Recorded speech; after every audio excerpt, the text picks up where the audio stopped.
مولا کائنات کے جملے واقع عجیب ہیں. فرماتے ہیں آخری جملے مولا کائنات کے خطبے کے کیا ملتے ہیں؟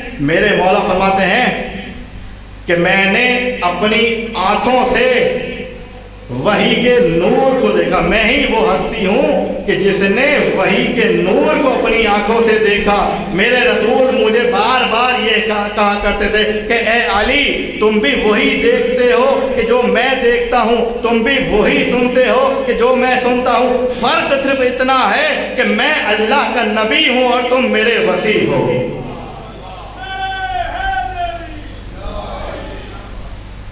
یہ ہے منزلت میرے مولا کی. ہم علی کو کیوں وسیع مانتے ہیں, علی کو کیوں جانشین مانتے ہیں؟ عقل کا تقاضا یہ ہے, اور تاریخ گواہ ہے کہ رسول اللہ نے کبھی علی کو اپنے بستر پہ سلا کے تعارف کروایا کہ یہ میرا وسیع ہے, کبھی اپنے شانے میں سوار کرا کے بتوں کو توڑتے ہوئے یہ بتایا کہ یہ علی میرا وسیع ہے, اور کبھی غدیر خم کے مقام پر ہاتھوں کو بلند کر کے فرماتے ہیں کہ یہی میرا حقیقی جانشین ہے. علی, کیا کہا شاعر نے, کب تک علی سے دامن بچائیں گے؟ ہر جا علی ملیں گے نہ دامن بچائیے, بچنا علی سے ہے تو جہنم میں جائیے. علی سے بچنا ہے اس دنیا میں تو دنیا میں آپ کا علی سے جان چھوڑنے والی نہیں, علی سے بچنا ہے تو جہنم میں جاؤ. وہی جگہ ہے کہ جہاں تمہیں علی نہیں ملے گا. عزیزو, آج دوسری نسبت کیا ہے؟ مخصوصی. ایک تحفہ آپ کی خدمت میں پیش کرتا جا رہا ہوں. آج کی مخصوصی کیا ہے؟ مولا امام حسن کی بھی مخصوصی ہے نا آج. بس ایک جملہ آپ کی خدمت میں کیا فرمایا؟ مخصوصی ایک تحفہ آپ کی خدمت میں پیش کرتا جا رہا ہوں. حاکم شام کے پاس حاکم روم نے کچھ سوالات بھیجے صفین کے موقع پر. اب حاکم شام کہاں اور یہ علمی سوالات کہاں؟ دور دور تک اس کا علم سے کوئی تعلق نہیں تھا, جواب نہیں دے سکتا. کہا کہ ہم تجھے اس صورت میں خلیفہ مانیں گے کہ اگر تو نے ہمارے ان سوالوں کا جواب دے دیا تو ہم تجھے خلیفہ دیں. اب حاکم شام سوالوں کے جواب نہیں دے سکتا. اس نے ایک جاسوس مولا کے لشکر میں بھیجا. مولا صفین سے واپس آ رہے تھے, رہبہ کے مقام پر مولا پہنچتے ہیں, وہاں پڑاؤ ڈالتے ہیں. یہ شخص آتا ہے حاکم شام کا جاسوس, مولا سے آ کے ملتا ہے. مولا کہتے ہیں کہ تو نیا معلوم ہوتا ہے, تو میرے لشکر کا نہیں ہے. جھوٹ بولتا ہے مولا, نہیں مولا میں آپ کے لشکر میں ہوں, آپ کے لشکر کا سپاہی ہوں. مولا کہتے ہیں نہیں, تو مجھ علی سے جھوٹ نہ بول, تو میرا سپاہی نہیں ہے. پہچانا جاتا ہے. تعجب ہے نا عزیزان اکرامی, وہ اس علی سے اپنی پہچان چھپا رہا ہے کہ جس کے سامنے یہ کائنات خلق ہوئی ہے. وہ علی کہ جو کائنات کے سربستہ رازوں سے واقف ہے, اس علی سے اپنی پہچان چھپا رہا ہے. پہچانا جاتا ہے, پکڑا جاتا ہے. کہتا ہے کیوں آیا ہے؟ کہا کہ حاکم شام نے کچھ سوالات بھیجے ہیں, مجھے ان کا جواب چاہیے. ایک درود پڑھیں بلند آواز سے, محمد آل محمد.